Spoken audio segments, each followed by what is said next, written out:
Welcome to Hannity and Colmes. I'm Alan Colmes. We get right to our top story tonight, and it is the continuing political fallout from comments made by Barack Obama's pastor, Reverend Jeremiah Wright. Now, take a look at this tape obtained by Fox News that highlights some of Wright's more controversial statements. We bombed Hiroshima, we bombed Nagasaki, and we nuked far more than the thousands in New York and the Pentagon, and we never batted an eye.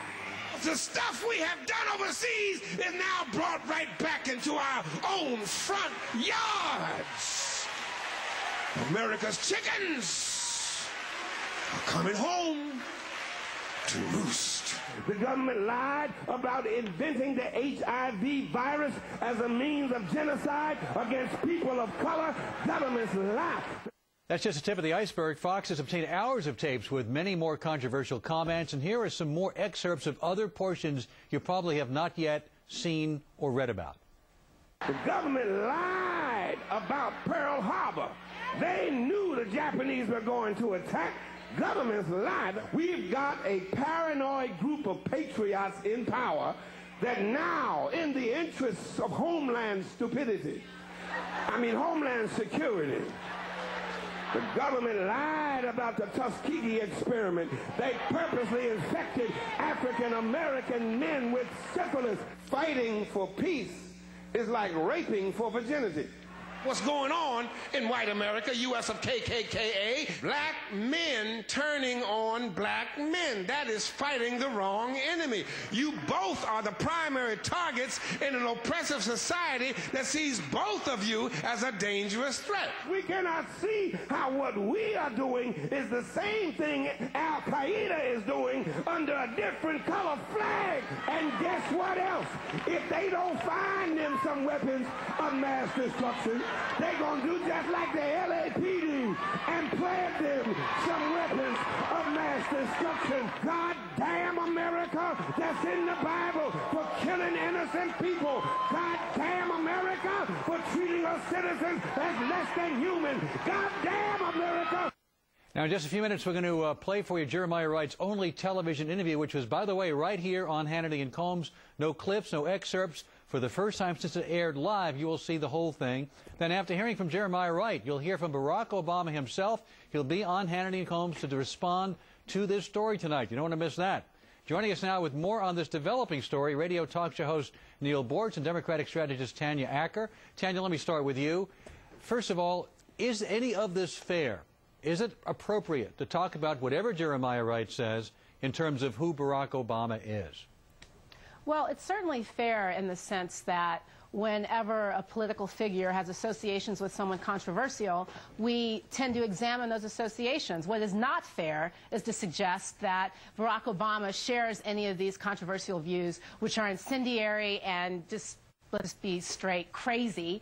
Barack Obama has disavowed them. And I think that, let's not have such a short memory about things. There's a Christian university in the South, Bob Jones University, that used to ban interracial dating, that said that God intended segregation of the races. Ronald Reagan defended that university, and George W. Bush spoke there. So, but is there a difference in that this is his pastor, he baptized his kids, he married, he and his wife? Is there a quantitative difference here? Or qualitative difference?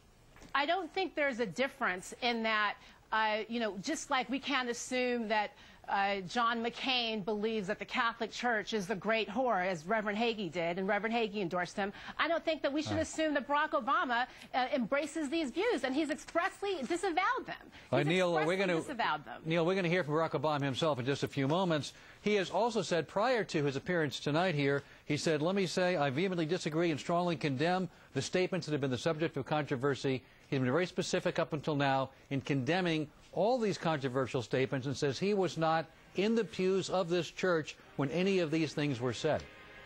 Well, first of all, I think it's a little pathetic that all of a sudden this became about John McCain and Ronald Reagan. You're known by Yeah, we're talking about associations. We're talking about associations. That's what we're talking about. So if you want to talk about what's pathetic, why don't you focus on our history of examining people in associations and how we looked at Barack Obama. But I saw a lot of people. I bet you gave George W. Bush a free pass when he spoke at Bob Jones, which would have prevented me or said that I would have been expelled if I dated a white man. Can Neil get a word in here? Your one-sidedness is pathetic. No, Neil, go ahead. Sean, look, it's okay. That is Tanya's tactic. Okay, I didn't interrupt her while she was talking. I get a sentence out of my mouth, and all of a sudden, Chatty Cathy is at it again. So, I mean, it's typical. We're used to that, Sean. Now, you're known by the company. Can you let him talk, Tanya? No, she can't. Of course she can't. It's not her style. You're known by the company that you keep. Now, I'm not assigning these views to Barack Obama. Nobody is. I am. But look at his history of associations. In college, he had an affinity for Marxist professors. You have Bill Ayers of the Weather Underground. You have Jeremiah Wright. After Jeremiah Wright retires from his congregation, Barack Obama, knowing what this man says, puts him on an advisory committee on his campaign. The firestorm erupted today. We got critical mass today, and finally Barack Obama had to step forward, bite the bullet, and kick him to the curb. I think this is going to end his presidential run or any chance he has to win, Neil, and I want to go through a list here why there's greater culpability than he wants to admit. He has been a member of this congregation for 20 years. He has said he's proud of his pastor and his church. He is his friend. He is his mentor. He is his trusted advisor. On the day that he announced that he was going to run for president, he disinvited the pastor and, according to reports, said, well, you can kind of get rough in those sermons. He knew that his pastor went to Tripoli to meet Gaddafi with Louis Farrakhan, one of the biggest racists and anti-Semites in the country. Well, he didn't leave his church when his church gave a Lifetime Achievement Award to Farrakhan. There is no excuse. Not only, Neil Bortz, is he unfit to be a senator, he is certainly unfit to be president. Sean, let me say one thing, and maybe this is in Barack Obama's defense. He has had a fine line to walk on this.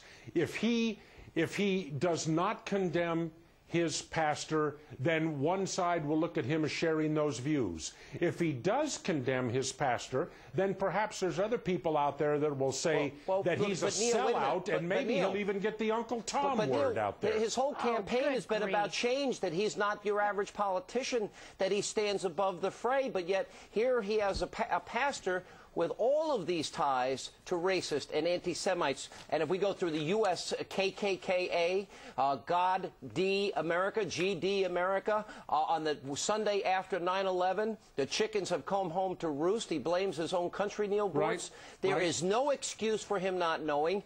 That's why he disinvited him over a year ago. And I'm sorry, he doesn't get a pass. Not only is he not fit to be president, he ought to have to resign like Trent Lott from his U.S. Senate well, seat. you know this is just going to make people hate talk radio more. Yeah, well, you know something, Neil? That's another story. For a year, the news media has ignored all of this. Right. All right, guys, thanks a lot. We'll have more on this controversy tonight. And coming up next,